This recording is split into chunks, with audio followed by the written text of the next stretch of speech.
ஒரு ஆட்சி செய்து வரும்படியான அவர் தாண்டா காசி நாட்டு ஆண்டாடக்கூடிய காசி மன்னனுடைய மனைவி.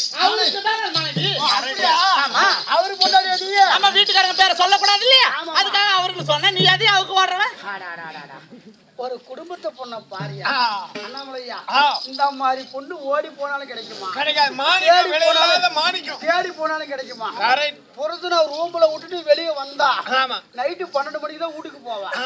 அவளை ஒரு குடும்ப பொண்ணு. இப்பதான் சோறு சாப்பிட்ட மாதிரி பேசுறேன். நேற்று பீத்தி எடுத்த மாதிரி மாணிக்கம் விலையில்லாதம்மா. எதுக்கு சொல்லணும் கேளு. விலையில்லாத மாணிக்கம். கல்லானாலும் கனவே, புல்லானாலும் புருஷன், ஆப்பானாலும் அரசன். 2 கோட்டை குடிச்சிட்டாங்க, தண்ணி கலக்காதே. அப்புறம் மதியானம் வவுறு எரியுது வருவது. அத்தான வேலை. ஏமா அப்படி ஒரு கட்டின கனவு பேரை சொல்ல கூட நீ சொல்ற. அப்படிதான் நான் இருக்கிறேன். நான் ஒரு கிரகத்தை கட்டி வச்சிருக்கிறேன், கருமாந்திரத்தை. சாவர மாட்டேன் கட்டின புரிச்சு ஒரு உடம்பு சரியில்லைங்கிறான்னு சொல்லி சீட்டு கட்டலாம். ஒரு வீதியில ஒருத்தன் உடுக்கடி இந்த புடுக்கடி வீர போனான். அவன் போனான். அவனை கூப்பிட்டு அவனே தான் ஜோசி பார்த்தா ஒரு சீட்டு கட்டணும்னா சரி உன் புருஷன் பேர் என்னன்னு கேட்டாங்க போற. ஒரு கட்டின புருஷன் பேர் சொல்லாதான் பொண்டாட்டி குத்துக்கல்ல மாதிரி சோறு தின்னுட்டு இருக்கிறையா. என் புருஷன் சேராம போறாங்கிறாங்க. அவன் பொண்டாட்டியா இவன் பொண்டாட்டியா?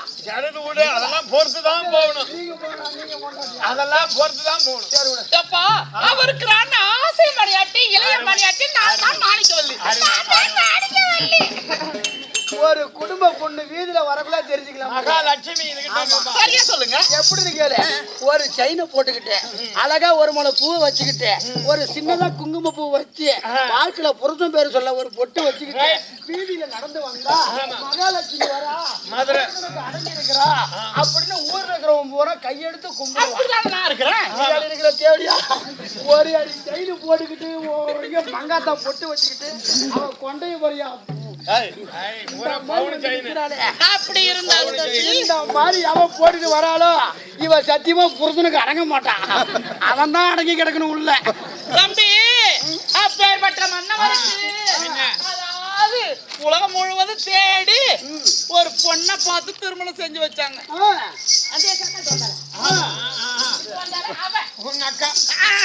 அவனை திருமணம் செஞ்சு வச்சாங்க பாரு தம்பி. ஒரு பொண்ணு ஒரு வீட்டுல கோருடா இருக்கிறது கோபுரம் மண்ணை விட மாளிகை ஆகணும். ஒவ்வொரு புண்ணியவதி கால் எடுத்து வச்சா மண்ணு விட இருந்தாலும் மாளிகை ஆகும்.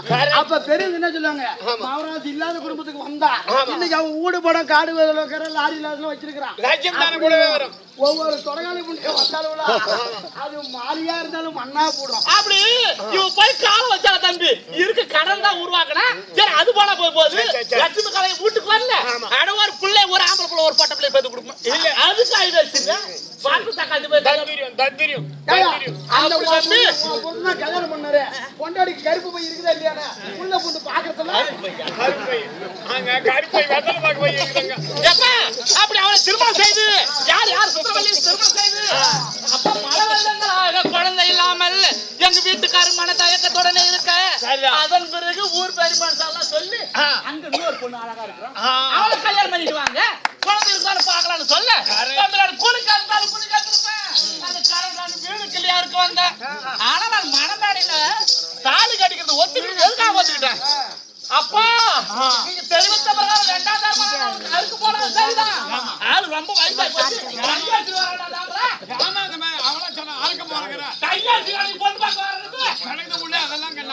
வயசான அதே பையன் போய் ஒன்னா 2 மணிக்கெல்லாம் யாரும் தேடி விடுவான்.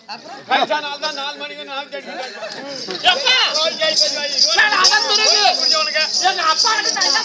தேடி வார்த்தைக்கு கொஞ்சம் கூட மறுவார்த்தை பேசக்கூடாது. என்னுடைய சொல்லுக்கு கொஞ்சம் அடக்கமாகவே இருந்தால்